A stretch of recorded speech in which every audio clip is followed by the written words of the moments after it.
Hi കൂട്ടുകാരെ, എല്ലാവരും നല്ല ഹാപ്പി ആയിട്ടിരിക്കുന്നു എന്ന് വിശ്വസിക്കുന്നു.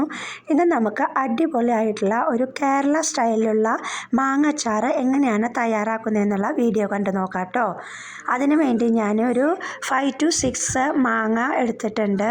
അതൊരു ചെറിയ ടൈപ്പ് മാങ്ങയായിരുന്നു. അപ്പോൾ അത് ഞാൻ തലേ ദിവസം തന്നെ ഉപ്പൊക്കെ തിരുമ്മി ചെറിയ കഷ്ണങ്ങളാക്കി വെച്ചിട്ട് ഉപ്പൊക്കെ തിരുമ്മി വെച്ചിട്ടുള്ളതാണ്. ഇനി ഞാൻ അതിലോട്ട് വേണ്ടിയിട്ടുള്ള കൂട്ട് തയ്യാറാക്കാൻ പോവാണ്. അതിന് വേണ്ടിയിട്ട് ഞാനിവിടെ 2 ചെറിയ പീസുള്ള ഒരു ഇഞ്ചിയും ഒരു 4-5 പച്ചമുളകും കുറച്ച് കറിവേപ്പിലയും അതുപോലെ തന്നെ ഒരു 5-6 പീസ് വെളുത്തുള്ളി എടുത്തിട്ടുണ്ട്. ഇതെല്ലാം ഞാൻ ക്രഷ് ചെയ്തെടുക്കുന്നതിന് വേണ്ടിയിട്ട് ഒരു ചോപ്പറിലോട്ട് ഇട്ട് കൊടുക്കുകയാണ്. അതിന് നമുക്ക് നല്ല രീതിയിലൊന്ന് ക്രഷ് ചെയ്തെടുക്കാം. അതിനുശേഷം നമുക്ക് അച്ചാറ് ഉണ്ടാക്കാനായിട്ട് തുടങ്ങാം.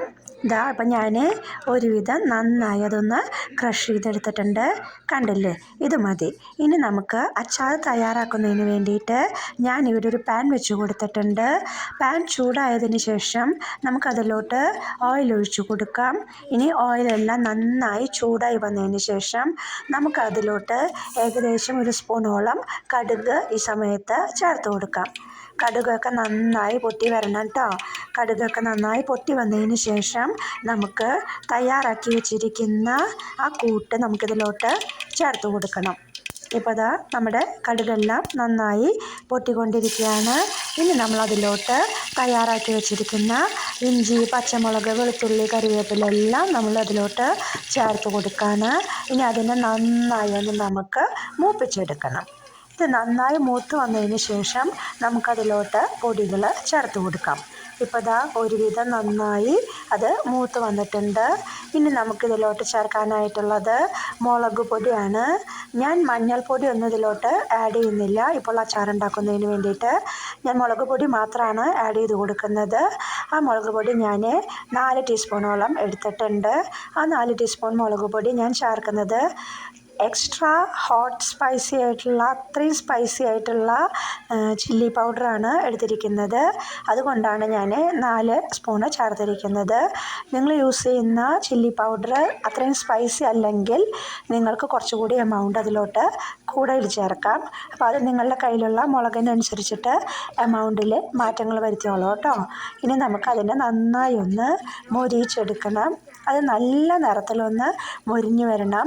ആ മുളകിൻ്റെ ഒരു പച്ച കുത്തൊക്കെ ഉണ്ടായിരിക്കും, അതെല്ലാം പോയി കിട്ടണം. അപ്പോഴാണ് നമുക്ക് ഈ അച്ചാറിന് ടേസ്റ്റ് ഉണ്ടാകുക. ഇപ്പോൾ നമ്മുടെ മുളകൊക്കെ ഇതാ കണ്ടില്ലേ, ഒരുവിധം നന്നായി മുരിഞ്ഞു വന്നിട്ടുണ്ട്. ഇനി നമുക്ക് തയ്യാറാക്കി വെച്ചിരിക്കുന്ന, അതായത് തലേ ദിവസം നമ്മൾ ഉപ്പിലിട്ട് വെച്ചിരിക്കുന്ന മാങ്ങ എടുത്തിട്ട് നമുക്ക് ഇതിലോട്ട് ചേർത്ത് കൊടുക്കാം.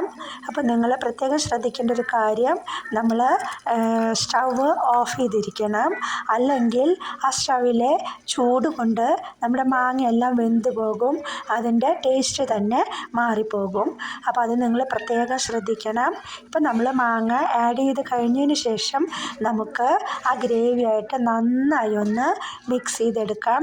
കണ്ടില്ലേ, അടിപൊളിയായിട്ടുള്ളൊരു മാങ്ങച്ചാറാണ് നമുക്കിപ്പോൾ ഇവിടെ കിട്ടിയിരിക്കുന്നത്.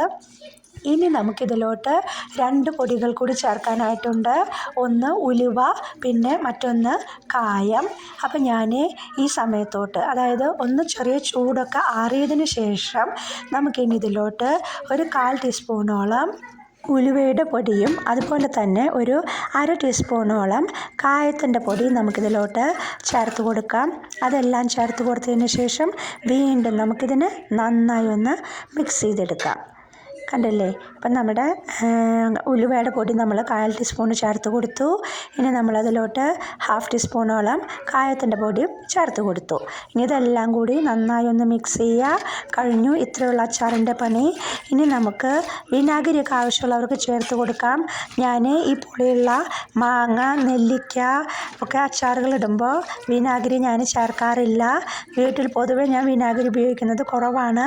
നിങ്ങൾക്ക് വിനാഗിരി ആവശ്യമാണെങ്കിൽ ഒന്ന് ചൂടാക്കിയതിന് ശേഷം അത് ചൂടാറിയിട്ട് നമുക്ക് ഈ അച്ചാറിലോട്ട് ചേർത്ത് കൊടുക്കാം.